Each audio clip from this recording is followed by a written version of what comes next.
자, 안녕하세요, 여러분. 이번 시간에는요, 복지제도의 이제 마지막 주제입니다. 복지제도의 역할과 한계에 대해서 배워볼 건데요. 그 전에 복지제도가 어떤 식으로 과거에서부터 현재까지 이루어졌는지 표로 간단하게 살펴보고, 그 다음에 복지제도의 새로운 방향에 대해서 공부를 해보도록 할게요. 이 부분은 우리 교과서 164쪽에 잘 나와 있네요. 자, 복지제도의 새로운 방향, 과거로부터 현재까지 어떤 식으로 복지제도가 바뀌고 있는가라고 하는 내용을 살펴볼 텐데, 이 부분은 우리 부교재 53쪽에 나와 있는 복지, 사회복지에 대한 인식 변화와도 겹치는 부분이 있을 테니까 복습한다라고 생각을 하시면서 들어보도록 할게요. 자, 과거에 우리가 시혜적 차원의 복지였던 시기 한번 생각을 해봅시다. 나라가 나서서 복지를 해주는 것이 아니라 부유한 개인이라든지 종교단체가 나서서 가난한 사람들께 도움을 줬던 시기가 있잖아요. 그 시기는 어때? 복지제도가 나라에서 구체적으로 만들어지지 않았던 시기였다라고 했어요. 그 시기 영국에서는 엘리자베스 구빈법이라는 게 있었습니다. 빈민을 구제하는 법이라고 했고요. 역시 마찬가지로 빈민 구제의 1차적 책임은 개인한테 있었죠. 그리고 2차적 책임으로 국가가 나서서 빈민들을 구제했다. 그리고 이러한 엘리자베스의 구빈법을 바탕으로 독일에서는 비스마르크가 사회보험제도를 처음으로 만들기 시작을 했고요. 이것은 이제 독일에서 사회주의 영향이 컸겠죠. 그래서 현대적 의미의 사회보장제도가 드디어 등장을 하게 됐다. 이때까지만 해도 경제학적 기조가 뭐였어요? 그렇죠. 아담 스미스가 얘기를 했던 자유방임주의를 바탕으로 하던 시기였어요. 그래서 국가가 적극적으로 나서서 어떠한 경제 문제를 해결하기보다는 알아서 해라, 경제는 알아서 잘 돌아가니까 라고 하는 생각이 팽배했겠죠. 하지만 20, 30년대, 30년대 넘어가면서 경제대공황이 발생을 하고 국가가, 정부가 경제 문제에 적극적으로 해결을 하자라고 얘기를 하는 케인즈의 수정자본주의가 경제적 기조의 바탕이 되면서 영국에서는 베버리지 보고서가 만들어졌습니다. 그래서 요람에서부터 무덤까지. 요람이 뭐예요? 애기들 자는 침대 있잖아. 그런 침대에서부터 사람이 죽는 무덤까지 누가 책임을 지겠다? 국가가 책임을 지겠다.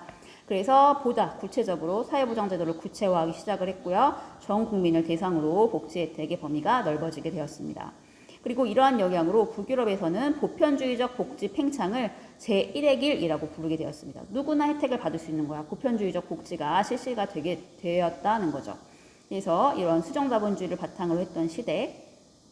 그리고 1980년대로 넘어가서는요. 영국의 대처 수상과 미국의 레이건 대통령이 실시한 경제정책을 대처리즘과 레이거노믹스라고 얘기를 해요. 여러분들 통합사회 아마 2학기 때 배웠던 경제에서 1970년대 발생했던 경제적 사건 큰 거 있었는데 어떤 게 생각이 날까요? 이것을 계기로 사람들의 소득도 굉장히 줄어들고 경기가 침체가 됐는데 물가는 막 올라가고 이런 현상들이 있었잖아. 배웠죠? 어떤 현상 때문에?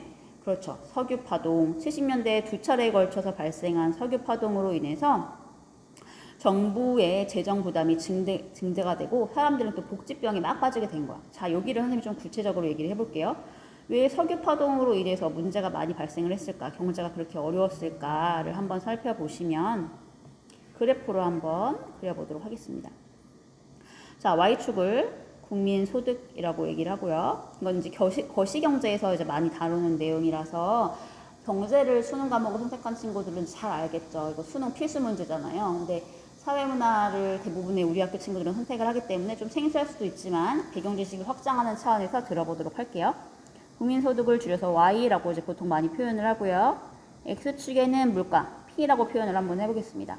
그리고 미시경제에서 많이 나왔던 수요 공급 곡선은 중학교 때도 많이 배웠죠. 얘는 이제 거시경제이기 때문에 이 우상향하는 곡선을 그냥 공급 곡선이 아니라 총 공급 곡선이라고 얘기를 하고요. 어그리게이트 서플라이라고 해서 AS라고 보통 줄여서 얘기를 합니다. 그리고 우하향하는 총 수요 곡선이 있단 말이야. 얘는 어그리게이트 디맨드라고 얘기를 하고요. 처음에는 이 총수요와 총공급이 만나서 이루어지는 국민소득과 물가를 Y0, P0였다고 얘기를 해볼게요. 근데 석유 파동이 발생을 한 거야. 오일 쇼크가 발생을 했어. 자, 석유 가격이 막 올라가요. 어떤 문제가 생길까? 석유를 가지고 뭐 하지? 대표적으로 공장 기계를 돌려야 되잖아. 근데 석유값이 막 올라가다 보니까 공장 기계를 돌릴 수가 없는 거야. 그러면 물건 생산이 어떻게 돼? 줄어들게 되죠. 물건 생산이 줄어들게 된다라고 하는 것은 공급 곡선이 움직여요? 수요 곡선이 움직여요? 그렇죠.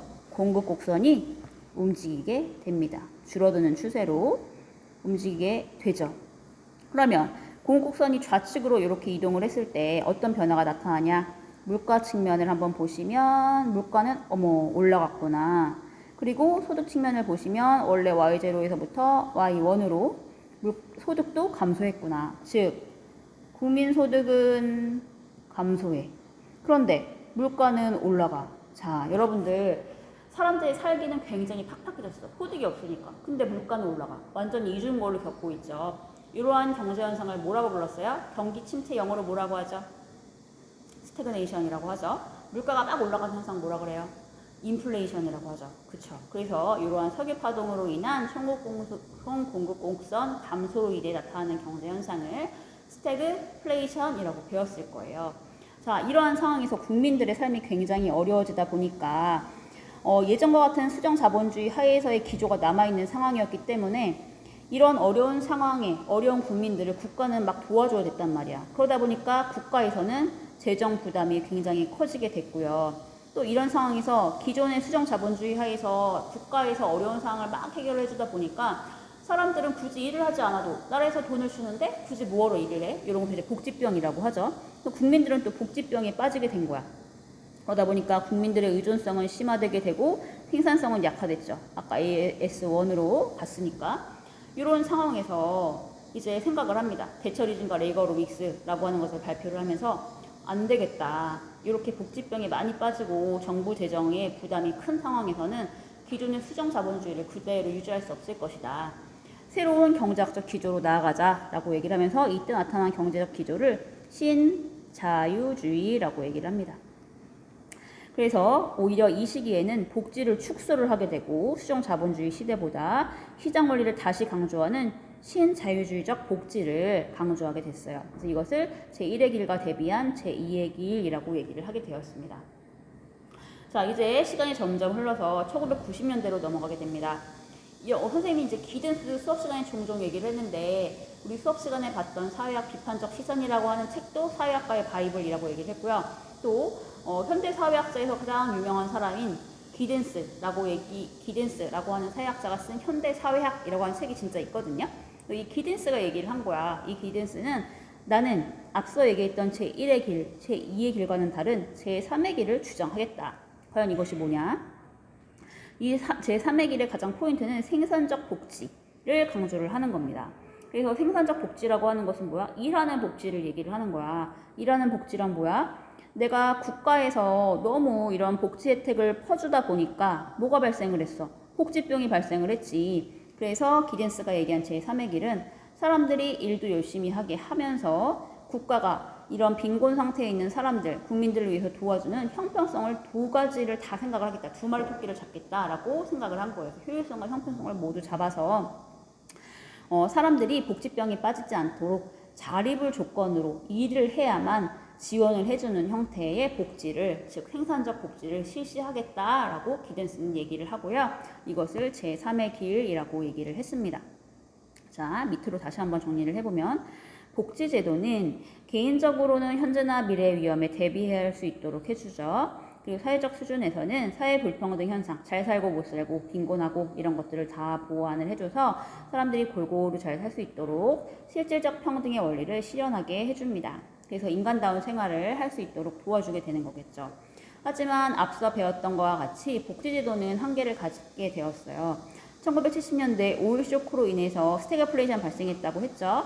그러다 보니까 정부의 재정 부담이 많이 커졌단 말이야. 언제까지 정부가 퍼줄 수는 없어. 그래서 기든스가 얘기한 제3의 길이 나타나게 되었는데 이러한 사회복지에 기대려는 도덕적 해이, 사람들이 일은 안 하고 혜택만 받으려고 하는 거, 근로의욕 감퇴나 나태해진 상황에서 복지병이 발생을 했다라고 얘기를 했고요.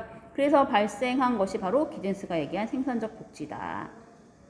생산적 복지란 자활사회에 참여를 하거나 노동을 하는 것을 조건으로만 지원을 해주는 새로운 형태의 복지를 얘기를 합니다. 그래서 효율성과 복지, 형평성을 동시에 추구하는 것을 얘기를 하죠. 그래서 근데 이제 이러한 생산적 복지도 여전히 문제가 있어요. 왜냐면 생산적 복지의 전제는 뭐야? 일하는 것을 전제로 하기 때문에 정말 일을 할 수 없는 사람 있잖아. 완전 중증 장애인이라든지 고령의 노인이신 분들은 일을 할 수가 없기 때문에 노동 능력이 전혀 없는 사람의 경우에는 복지에서 여전히 소외될 가능성이 있다라고 하는 한계는 있지만 그래도 장점으로는 이러한 효율성과 형평성, 복지를 동시에 두 마리 토끼를 모두 잡을 수 있다는 장점이 있기 때문에 생산적 복지를 강조를 하고 있다라고 정리를 해주시면 되겠습니다. 그리고 이러한 생산적 복지는요, 다른 표현으로 근로연계 복지라고 또 얘기를 해요. 일과 연계돼서 복지를 해주는 것이기 때문에. 그래서 요 생산적 복지까지 선생님이랑 같이 살펴봤고요. 우리나라의 생산적 복지 지도의 사례, 생산적 복지, 근로연계 복지의 사례로는 이러한 근로장려금과 자활근로 사업이 있으니까 꼭 한번 읽어보시고, 근로장려금 관련해서는 선생님이 구클에 그래프 문제 하나 올려놓은 게 있거든요. 사다리꼴 그래프를 그래서 올려놓은 문제가 있는데 그 문제를 풀면서 같이 다시 한번 정리를 해보도록 할게요. 그리고 부교재 뒤쪽으로 쭉 넘어가서 기든스가 얘기한 제3의 길 이 부분 한번 선생님이 다 설명했던 내용이니까 한번 정리하는 겸해서 읽어보시면 될 것 같고요. 자, 마지막 부분 선생님이랑 같이 한번 읽어보겠습니다. 선별적 복지의 경우 자산소득을 조사해서 빈곤층만을 대상으로 복지를 해주는 선별적 복지는 경제적 효율성은 강조될 수는 있겠죠. 하지만 사회복지 혜택이 일부한테만 가는 문제가 있다. 그리고 이러한 것과 대비해 모든 국민을 대상으로 해주는 보편적 복지 같은 경우에서는 모든 사람한테 복지를 해주다 보니까 어떤 문제가 생겨? 근로의욕이나 자활의욕을 상실하게 하는 복지병이라고 하는 문제를 발생할 수 있다. 그래서 이러한 두 가지의 문제점을 해결하기 위해서 앤서니 기든스가 제3의 길이라고 하는 책도 이제 폈습니다. 이걸 출판을 했고요. 이 길을 통해서 생산적 복지를 강조를 했다라고 하는 부분 다 설명을 했던 부분이니까 한번 읽어보시면 좋을 것 같아요. 그래서 여기에 나와 있는 다큐멘터리 영화 시코에 나와 있는 것도 좀 충격적이기도 한데 이런 부분들도 한번 읽어보시면서 효율성 추구가 바람직할까? 아니면 형평성 추구가 바람직한 것일까? 아니면 이 두 마리 토끼를 다 잡기 위한 생산적 복지가 좋은 것일까? 생산적 복지에 그렇다면 한계는 없는 것일까? 한번 쭉 정리를 해보면서 사회복지 제도에 대한 내용 설명 여기까지 마치도록 하겠고요. 선생님이 다시 한번 강조하지만 사회복지제도 관련해서는 개념을 꼼꼼히 알지 못하면 표 문제 자체를 풀지를 못한단 말이야. 그렇기 때문에 개념을 완벽하게 이해를 하신 후에 표 문제 같이 풀어보는 걸로 할게요. 그러면 이번 수업 시간의 내용은 여기까지 정리를 하도록 하겠습니다. 수고하셨어요.